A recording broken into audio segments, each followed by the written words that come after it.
We continue our reading of Turn Your Eyes Upon Jesus, an invitation to spend a year with your best friend, a daily devotional by author George R.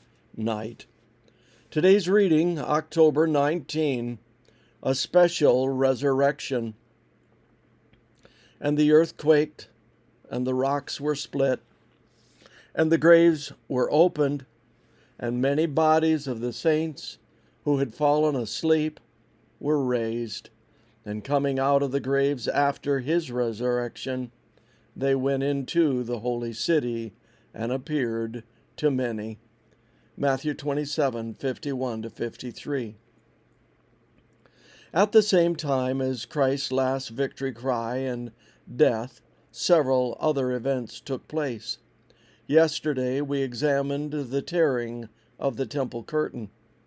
Another simultaneous happening was a massive earthquake that shook the entire area and apparently split open the earth in major fissures in several places. Whereas the rending of the curtain was not visible to all, everybody experienced the fearful earthquake. A third supernatural incident at the death of Jesus was a special resurrection of some who had died. The only gospel writer to mention it is Matthew, and in his account, the sequence of events is not entirely clear. What he seems to be telling us is that the earth-shattering earthquake not only split rocks, but also opened up many tombs.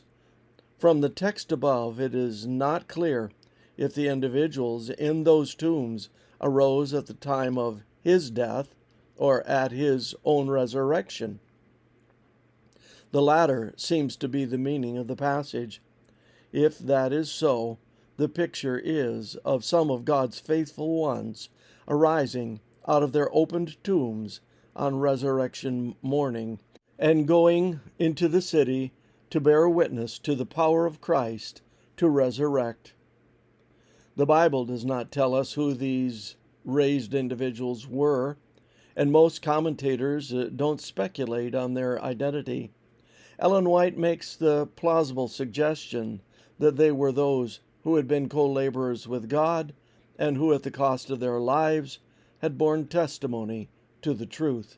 The Desire of Ages, page 786. Paul alludes to the fact that when the risen Jesus himself later ascended to heaven, he took the raised ones with him. See Ephesians 4:8. We should not confuse this special resurrection with the general resurrection that occurs at the second advent.